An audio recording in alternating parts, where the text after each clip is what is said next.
When you're a child, up to age 12, everything is happy and grand and adventurous. Even during the Blitz, Hugh John Borman's Hope and Glory, World War II could be a fascinating time to grow up. You're not thinking about having to get a job, having to pay rent, clean up, and prospectively convince some woman to start a family with you. God, that's all depressing. I want something to look forward to, as I had in my youth. Eventually, alcohol comes along. Oh, Dad likes this stuff, right? Alcohol becomes fun and lubricating. It makes the miseries of the day seem so much lighter by the night. Joe Clay's life becomes defined, motivated by the reward of drinking alcohol. It defines him, but he sees it as normal. Everyone drinks, why should they have a problem with his enthusiasm for the bottle? Ah, here's Kirsten. She gets it. Drinking is just fun. Who doesn't want to have fun all the time? She gets me, we get drunk together and have a grand old time. Who says drinking has to be for loners and squares and bums? We have jobs, we're married, we have a home, a child. What is so wrong? Well, damn, all we like to do, everything that motivates us is, well, the drink. Society as we know it has become molded around drinking alcohol. Booze as a reward, booze as a social occasion, rite of passage, booze as the justification for having a miserable job. Quite honestly, is the value pushed certainly here in this country, Australia. What makes this different from any other story about drug addiction is its drug in question is socially acceptable. Alcohol being socially acceptable and having socially acceptable limits and expectations as a result allows its overuse to be sooner curbed on a user-by-user basis due to how observed, above ground and regulated, marketed and common it is. This caused possibly the Clay couple to sink further and further into their drinks, however, is the idea that, so what, it's socially acceptable, what's the big deal?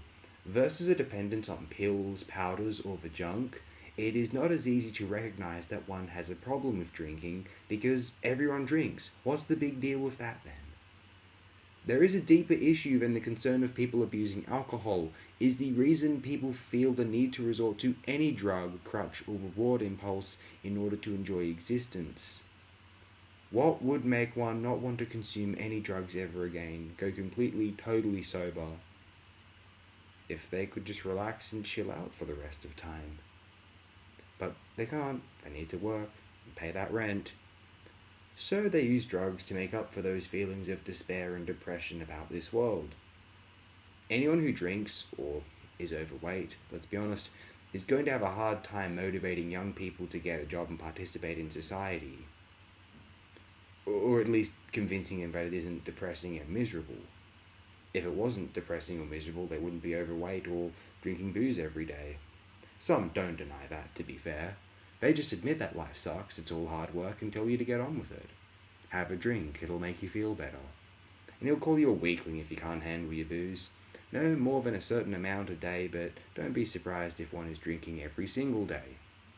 Days of Wine and Roses, depressing, true, and displaying a problem that isn't just the Clay family's problem, but society's.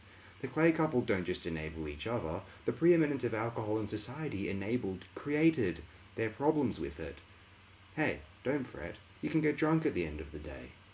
This attitude, enshrined in our cultures, is an admission that our societies are depressing to the point wherein people need or feel the need to rely on consuming alcohol. Anyone who thinks society is perfect and no one would have an issue with it otherwise, they are entitled and lazy and or spoiled, I dare them to stop drinking. Suddenly, the world you've created isn't so rosy and exciting. You don't have the reward promise of getting drunk, and getting too drunk to realize it wasn't a worthwhile reward in the first place at that. Days of Wine and Roses exposes everything wrong with that 1950s idealism, why the 60s happened, why young people get irate, because the choice between functioning alcoholism and societal rebellion is an easy one for all, even if the answers will vary from person to person, inevitably.